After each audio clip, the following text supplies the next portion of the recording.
Saya tadi mendengar pidato dari 3 tokoh puncak Fakultas Hukum. Ya. Dan saya sangat serius menanggapinya dan saya sangat memasukkannya ke dalam hati maupun pikiran saya. Dan saya relatif setuju kepada yang dikemukakannya. Nah, ini kan ada acara sinau bareng bahasa Jawanya.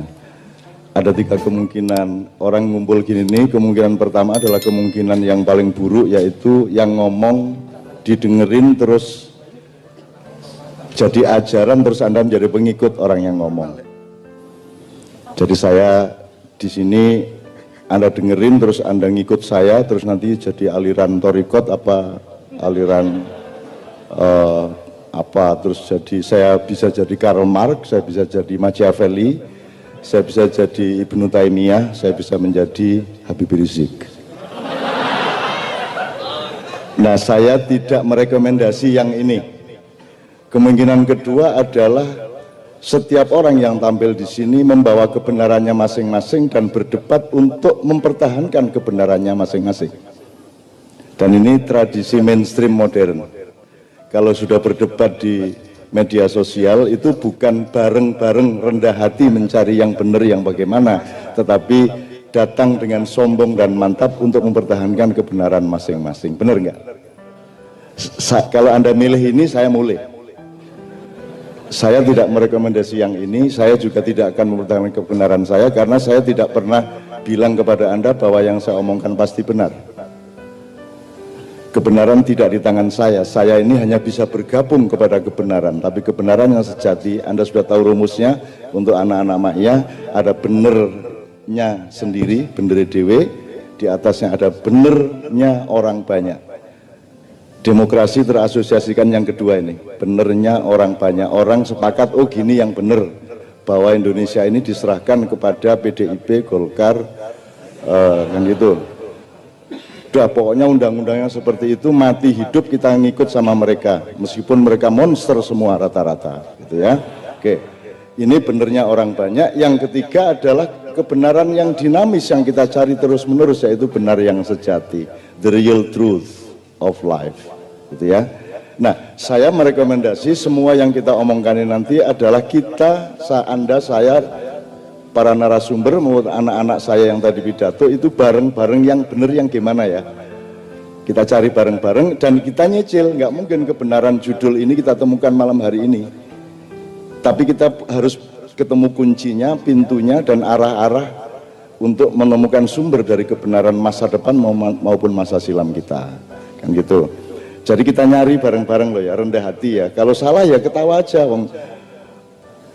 kan setiap orang punya kekonyolannya masing-masing. Saya juga punya kekonyolan. Saya jangan pikir dengan Anda yang dokter dan pinter bahasa Arab itu tidak punya kekonyolan. Dia juga punya kekonyolan yang dirahasiakan kepada mahasiswanya. Senior kita Bapak Kamal Firdaus yang tokoh hukum sejak tahun 70-an di Jogja ini juga saya tahu persis konyol-konyolnya, sebagaimana dia tahu persis konyol-konyol saya. Kalau manusia tidak punya kekonyolan, silahkan menjadi Tuhan atau malaikat. Kan begitu. Jadi wong elek rupanya ya ora masalah, wong rada bodoh sithik ora masalah gitu loh, wong rada pokok-pokok sithik ya ora masalah, ning panggonane iki sing cetha gitu loh. Ono wong kaya ngono presiden. Upamane lho ya. Ya kabeh kan ono pantes-pantese ya toh. Oke. Dan seterusnya, oke ya.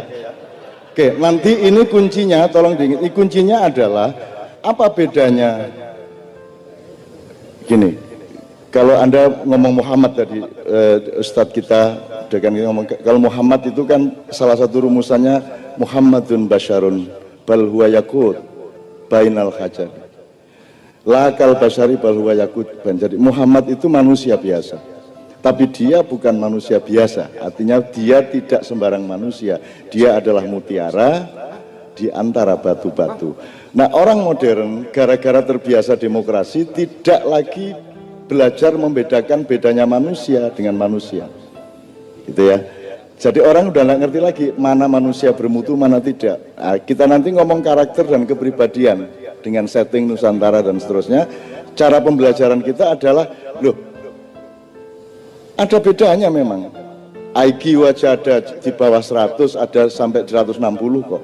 Jadi ada yang manusia mutiara itu ada. Semut saja ada ratunya kok. Kambing saja ada pemimpinnya kok. Macan saja raja rimba kok. Jadi Tuhan memang bikin batu digosok jadi akik, terus laku. Tapi sehebat-hebat kamu menggosok akik, dia tetap tidak punya takdir mutiara. Nah di Indonesia Anda tidak mengerti bedanya mutiara sama batu, dan tidak ada kuliah, tidak ada kurikulum yang mengajari Anda untuk mempelajari manusia, batu yang mana, kerikil yang mana, kerakal yang mana, tembaga, manusia perak, manusia emas, manusia berlian, inten, mutiara. Anda tidak punya wacana tentang itu, sehingga yang menang adalah yang punya uang, yang punya kapital, yang punya modal, sehingga dia bisa ambil batu yang murah, terus dicat-cat seperti mutiara, terus diumumkan, dicapreskan, jadi. Kan begitu. Sebab Anda tidak ngerti. Nah, itu cuman waktu dicat ya, gue kira remangsamu emas tenan. Nah, gue saking pokoknya bangsa ya gitu. Kan begitu. Maka Anda harus 10 tahun jatahnya, nanti saya kasih tahu 10 tahun jatah Anda untuk memahami manusia. Satu, untuk memahami manusia. Untuk itu gini teman sekalian, kita akan eksplorasi bareng-bareng, kita nyari kebenaran bareng-bareng. Untuk sesi kedua nanti saya mohon para narasumber maju ke depan, tapi sebelum itu saya ingin duduk bersama para tokoh. Jadi yang pidato 3 orang tadi saya mohon di sini. Nah, tepuk tangan, tepuk tangan. Ayo Anda. Ayo Ketua Perwakilan Mahasiswa, Pak Dekan, monggo Pak Dekan. Yang tadi pidato tadi, yang awal, yang putri tadi. Ya, saya khusus untuk dia saya mohon maaf, saya sebagai keturunan Arab saya merasa nggak enak saya di Indonesia. Saya ini Arab bagian Badui ya toh. Nah, kalau beliau ini kures-kures sedikit lah, saya Badui. Gimana tadi yang pidato lagi? Fadal. Nah, ini tadi yang bikin puisi juga, yang ada petir. Wah. Oke, kalau hujan turun bagaimana? Saya tanya dulu. Lanjut. Siapa yang mengatakan hujan buruk? Hujan itu negatif. Kita pastikan.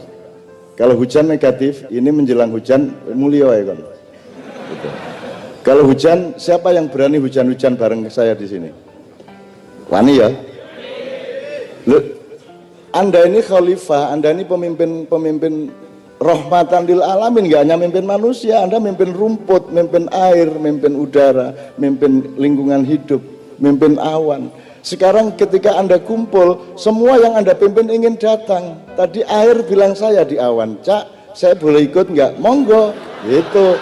Akhirnya gerimis lah, ngono ceritanya. Apa hak saya melarang air ikut bersarasehan di sini? Loh, kok air ikut bersarasehan? Loh, kamu tanya riwayat Nabi Sulaiman dengan semut, dengan binatang, dengan semuanya. Kamu tanya riwayat Nabi Ibrahim dengan gunung, Nabi Muhammad dengan gunung. Emang tidak ada komunikasi emang komunikasi hanya antar manusia yang sekolah? Komunikasi kan Anda juga bisa sama batu, sama rumput, sama siapapun kan komunikasi. Kan kalau kesepian tidak punya pacar malam minggu karo kucingnya guyon dhewe kae. Dikanek ngene-ngene ngono apa. Anak kucing ora masalah, ning sing duwe wedhus ki lho. Duwe wedhus ora duwe yang, akhire wedhuse dikeloni ngono kae. Engko metu Aswatama ya. Oke, bismillah. Oke, saya minta mikrofonnya untuk Mbak, untuk Mbak. Tadi yang pidato pertama tadi, yang berdiri tadi, Mas. Maju, Mas. Yang tadi pidato yang pertama. Tafadhol antum. Yang tadi pidato pertama apa tadi? Jadi tadi pidatonya kan gini Mas, ini tangannya gini, terus ini actingnya tadi begini. Sebaiknya belajar nonton RCTI atau MNC ya.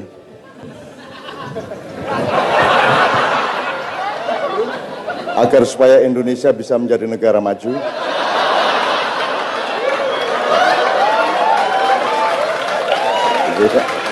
Ngono, mosok acting ini.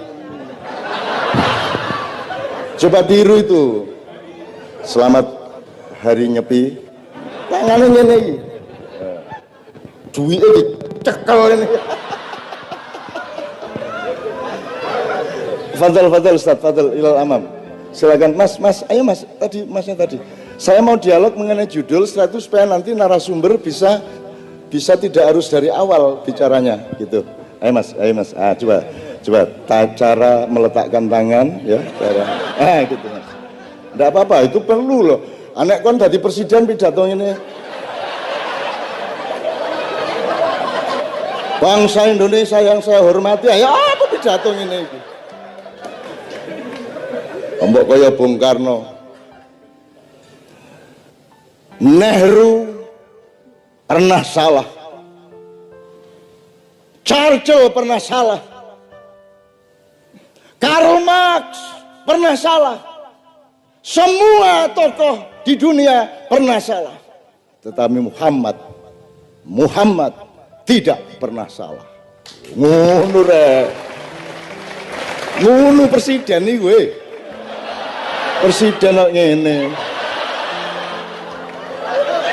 Ya nanti diatasi.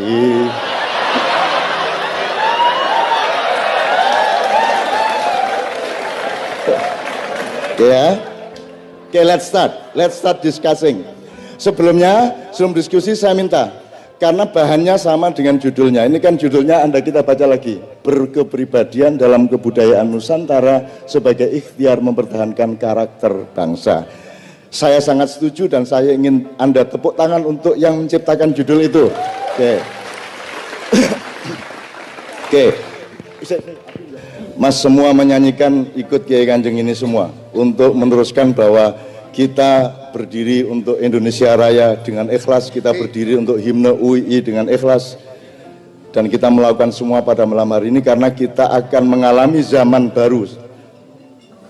Jangan kaget kalau tahun ini Anda mendapat presiden yang lebih culas, lebih monster, lebih kacau, jangan kaget. Tapi Anda konsentrasi aja membangun kepribadian Anda. Nanti jatahnya 10 tahun mulai 2024-2025 Anda akan jadi pemimpin-pemimpin di tempat masing-masing. Sekarang mendadar diri benar, bangun kepribadianmu, bangun Nusantara dan Indonesiamu. Kan 10 tahun lagi kan sudah, umur berapa, Dek? Sudah mulai wakil dirjen, udah bisa itu. Udah tenang aja.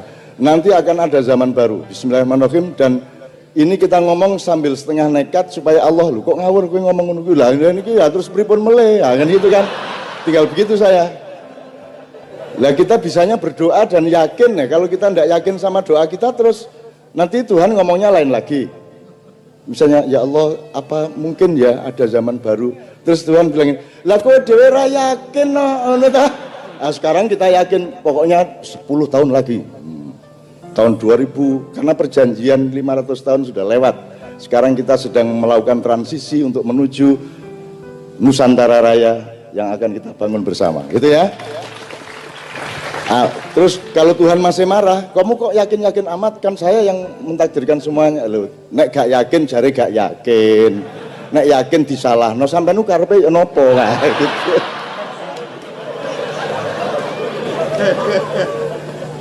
Saya sebagai orang Arab berani seperti itu.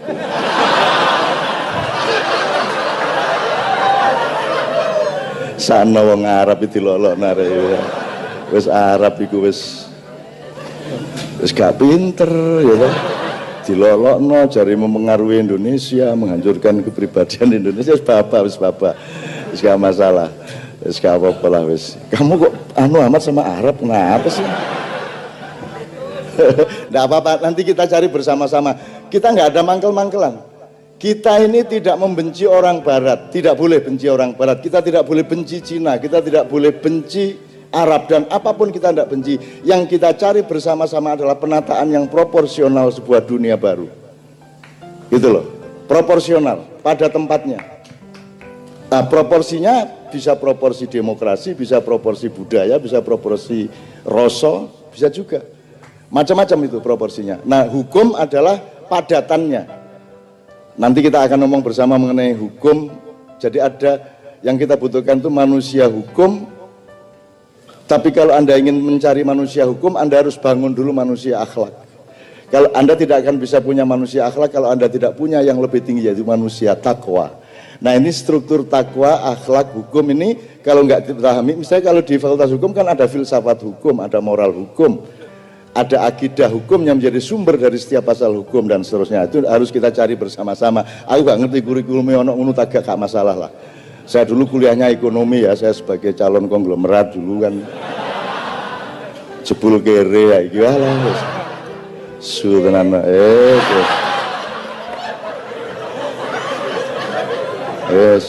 ngopo aku kuliah ekonomi kayak ngopo aku biar gara-gara temennya Pak Kamal tuh namanya Romdon Naning SH itu satu wilayah sama saya di Kadipaten dan dia tuh tiap hari ngejek saya. Dia tahu kalau saya jarang masuk sekolah gitu kan, nggak mungkin lulus gitu kan di SMA. Akhirnya dia kalau ketemu pagi-pagi dia berangkat sekolah, saya berangkat sekolah, dia ngopo sekolah nun kuwi ora mungkin kuwi mesti ora lulus apa meneh mlebu UGM ora mungkin kan. Aku ditantang ngono iku akhirnya tak bikin lulus. Jadi guru-guru saya kalau ngelihat teknis nilainya saya pasti tidak lulus. Tapi harus ada dimensi politik lain yang membuat lulus. Jadi saya jadi anak yang sangat mengancam sekolahan. Itu akhirnya guru-guru rapat ini saya usul Pak Giarso, kepala sekolah Pak Giarso, daripada kita repot setahun lagi mbok sudah Ainun diluluskan saja. Lulus aku. Sip itu. Nilainya ya 4,5 3,5 wes. Neng lulus akhirnya ya. Tapi lumayan Ramadan enggak tahu sampai hari ini. Kasus lulus saya itu kan lulus politis kan gitu. Lulus security gitu. Terus saya masuk UGM tak leboni kabeh Mas, kedokteran saya diterima, teknik sipil saya diterima, arsitektur saya diterima, ekonomi saya diterima. Yang enggak diterima di Fakultas Sastra mangkel aku. Sastrawan iki. Enggak diterima di Fakultas Sastra. Mangkel temen aku, kurang ajar arek-arek.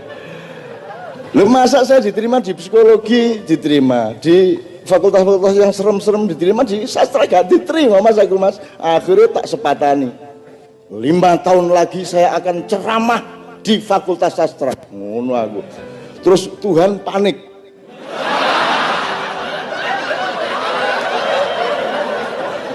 Wah ini era tak kabulke ngamuk tenan nih. Wah, akhirnya 5 tahun kemudian saya diundang untuk kuliah umum di Fakultas Sastra UGM.